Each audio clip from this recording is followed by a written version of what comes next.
Good morning. Okay, good morning. So my topic is trachoma. Okay, trachoma क्या होता है? So ये एक इन्फेक्शियस कम्युनिकेबल डिसीज़ होती है अपर आईलिड की. So इसको हम केरेटोकंजक्टिवाइटिस भी बोलते हैं. कीरेटोकंजक्टिवाइटिस क्या होता है? So ये है जो है दो शब्द से मिलकर बना हुआ है. केरेटो मीन्स कॉर्निया और कंजक्टिवाइटिस मीन्स इन्फ्लामेशन ऑफ कंजक्टाइटा. ये क्या होता है, हमारी जो लूज कनेक्टिव टिश्यू होती है अपर आईलिड के ऊपर, उसमें इन्फ्लामेशन हो जाता है. अच्छा, जो अपर आईलिड है उसमें क्या हो जाता है? इन्फ्लामेशन हो जाता है. ओके, इसके कॉजेटिव एजेंट क्या है? इसका कॉजेटिव एजेंट है क्लैमाइडिया ट्रैकोमैटिस. अच्छा, मोड ऑफ ट्रांसमिशन क्या है इसका, कैसे फैलता है? डायरेक्ट कांटेक्ट से पर्सन टू पर्सन. ओके, कैसे फैलता है? से डायरेक्ट कांटेक्ट से फैलता है, पर्सन टू पर्सन फैलता है. जैसे कि पिलोज वगैरह हो गई, हमने शेयर कर ली और क्लोज कर लिए, और मैकेनिकल फ्लाइज से भी हो सकता है.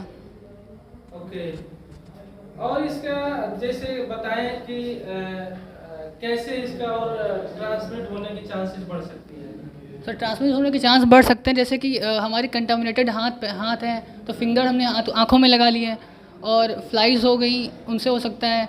और जैसे हमने बताया बेडशीट वगैरह शेयर कर ली. आपने वहाँ लिखा है yes sir. Risk factor 5D and 5M. Yes sir. इसका मतलब आप मुझे समझाएंगे? Yes sir. Sir risk factor मतलब कि जैसे कि 5D है. 5D मतलब dryness, dusty, dirty hand, discharge और डेंसिटी. तो ड्राइनेस का मतलब आँखों का पानी जो है सूख जाता है, ड्राइनेस हो जाती है आँखों में. और डस्ट वगैरह पड़ने से भी हो सकता है. हमने उंगलियां लगा ली, जो कंटामिनेटेड वगैरह होती हैं उंगलियां, हमने हाथ नहीं धुले, ऐसे छू लिया, और उसी से डिस्चार्ज वगैरह आँखों से पानी वगैरह बहने लगता है, डिस्चार्ज होने लगता है. और 5F है भाई, वो लिखा हुआ किससे होता है. जैसे फिंगर लगाई, फ्लाइसेस हो गई, फीकल मैटर वगैरह हो गया, फेस छू लिया, और फॉर्मिटीज़ हो गई, जैसे कि बेडशीट वगैरह हो गई, हमारी यूटेंसिल्स वगैरह हो गया. अच्छा, अगर किसी पर्सन में ट्रेकोमा हो जाता है यस सर. तो ट्रेकोमा के लक्षण क्या क्या है? सर लक्षण जैसे कि हमें आँखों से पानी बहने लगेगा, वाटरिंग आइज बोलेंगे उसको, डिस्चार्ज होगा, पेनफुल होगा, आँखों में दर्द होगा, और जो है फोटोफोबिया हो जाएगा, बर्निंग होने लगेगी.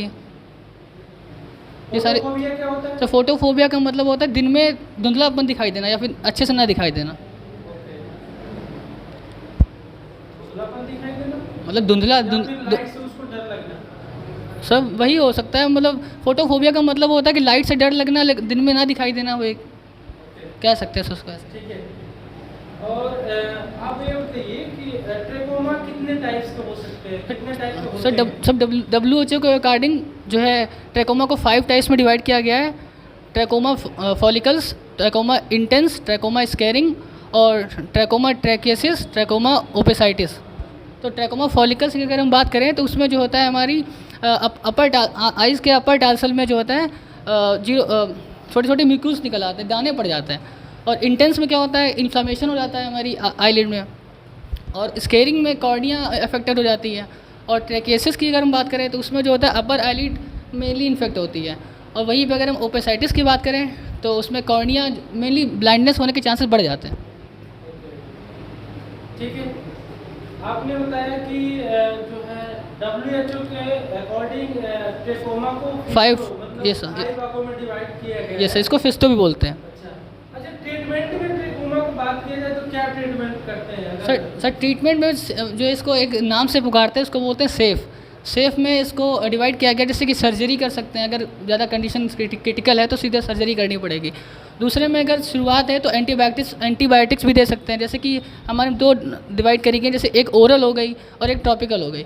ओरल में जैसे एजिथ्रोमाइसिन हो गई, राइथ्रोमाइसिन हो गई, और टेट्रासाइक्लिन हो गई, इनको हम दे सकते हैं. और टॉपिकल में जैसे आई ड्रॉप्स वगैरह हो गई, हम वो डाल सकते हैं, तो उससे सही हो सकता है. और हाँ, अब जैसे कि फेस क्लीनिंग वगैरह हो गया, इन्वायरमेंट अगर हमें फेस क्लीनिंग करते रहना चाहिए अगर दिक्कत है तो, और नहीं है तब भी. और इन्वायरमेंट चेंज, जैसे कि जिस इन्वायरमेंट में रह रहे हैं अगर हमें दिक्कत हो रही है तो हमको इन्वायरमेंट चेंज कर देना चाहिए. अगर बात करें गांव के लोगों को, जैसे किसान लोग हैं, या बात करें कि गांव में जो खेतों में काम करने वाले लोग हैं, तो इनको ट्रेकोमा के बारे में पता नहीं रहता है, या फिर आँख में कोई दिक्कत होती है पता नहीं रहता है, तो इनको आप क्या मतलब कैसे बताओगे या कैसे मैनेजमेंट करने के तरीके बताओगे? सो उनको तो सबसे पहले शुरुआत में ध्यान रखना चाहिए कि थोड़ी सी भी पेन वगैरह हो तो नॉर्मल कोई भी डाल सकते हैं, लेकिन अगर ज़्यादा दिक्कत होने लगी है तो उनको कम से कम डॉक्टर को दिखाना चाहिए अपने जो है गांव के लेवल पर। अगर फिर भी सही नहीं हो रहा है तो उनको कम से कम डिस्ट्रिक्ट लेवल पर जा करके अच्छे डॉक्टर को दिखाना चाहिए। मैं तो सजेस्ट करता हूँ कि जो है उनको आई स्पेशलिस्ट को दिखाना चाहिए ताकि ट्रैकोमा ना हो सके, क्योंकि इससे ब्लाइंडनेस होने के चांसेस बढ़ जाते हैं, जो कि वर्ल्ड वाइड की अगर बात करें तो 15 से 20% ट्रैकोमा से ही वो जो है ब्लाइंडनेस होती है। ओके, ट्रैकोमा से 15 से 20% पूरे वर्ल्ड वाइड में ब्लाइंडनेस होता है। Yes sir. अगर बात करें कि अगर उनकी पर्सनल हाइजीन की बात करें तो क्या पर्सनल हाइजीन में क्या क्या उनको मैनेजमेंट करने को बताएंगे आप? तो पर्सनल हाइजीन में ये है कि खुद की साफ़ सफाई रखें, आँखों को ना छुएं।